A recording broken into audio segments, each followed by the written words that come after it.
सर्व वानरांनी प्राण त्यागाची इच्छा प्रगट केली आणि त्याच समयाला हा संपाती वानरांना खायला धावला महाराज. ज्याला उठणं शक्य नव्हतं, पंख छाटल्या गेले. सर्व वानरांशी संवाद केला. कोण तुम्ही, कुठून आलाय? कितीतरी दिवसाचा मी उपवाशी आहे आणि आज एवढी माझा आहार म्हणून आला. त्यावर मारुती रायानं म्हणावं, महाराज तिकडं जाऊन अपमानित मुख रामचंद्राला दाखवण्यापेक्षा आम्ही तुमचा आहार व्हायला योग्य आहे. तुम्ही आमचा आहार व्हा, तुम्ही आम्हाला भक्षण करा. आमच्यापेक्षा तर मोठा श्रेष्ठ होता तो राजा जटायू. ज्या जटायूनं रामचंद्रांच्या मांडीवरती प्राण त्याग केला महाराज. जटायू आपल्या भावाचं नाव ऐकलं, संपातीचे डोळे अश्रूंनी भरली. महाराज तुम्ही जटायूविषयी कसं जाणता? जटायू माझा भाऊ आहे. त्यावर सर्व कथा मारुती रायानं संपातीला सांगितली. संपातीनं वृत्तांत करावं. महाराज माता सीतेच्या शोधार्थ तुम्ही निघाला. काही दिवसापूर्वी एक दृश्य मी पाहिलं होतं. एक विचित्र वानर दिव्य यानामध्ये बसून एका स्त्रीला घेऊन जात होता, जो या दिशेनं गेलाय जिथून मला दिसतंय. ग्रहद्र पक्षाची दृष्टी आहे महाराज. काय सांगितलं? जिथून मी पाहतोय तिथं मला एक स्त्री रुदन करताना दिसते. मग ती तुमची माता सीता तर नाही ना? मारुती राय सर्व वानरांना परमानंद झाला आणि जिथून उड्डाण केलं.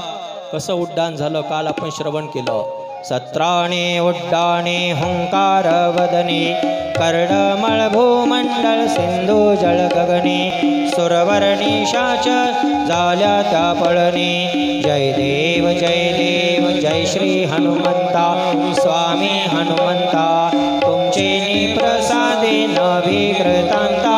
जय देव जय देवा. उड्डाण करून माता सीतेचा शोध लावून परत आलेले वानर आज प्रभू श्री रामचंद्रांना घेऊन इथपर्यंत आली. तर प्रभू याच मार्गाने जावं लागणार.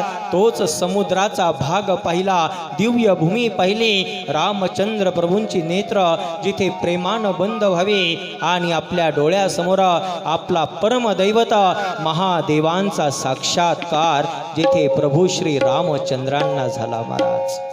कोणती भूमी आहे? नंतर नाव होणार आहे. आता दक्षिण तीरावरती प्रभू श्री रामचंद्रांना युद्धाला निघायचंय. पण तत्पूर्वी युद्धामध्ये विजय हो आपल्या आराध्य भगवान भोलेनाथांचं दिव्य असं मृत्तिकेचं शिवलिंग प्रभू श्री रामचंद्रांनी आपल्या हातानं तयार करावं महाराज. कुणी तयार केलेले?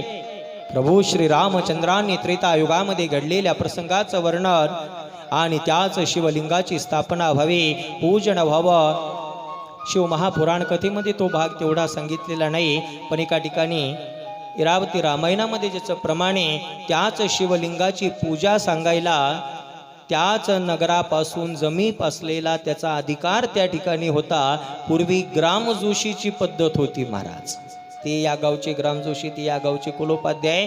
कोणाच्या क्षेत्रांतर्गत होतं?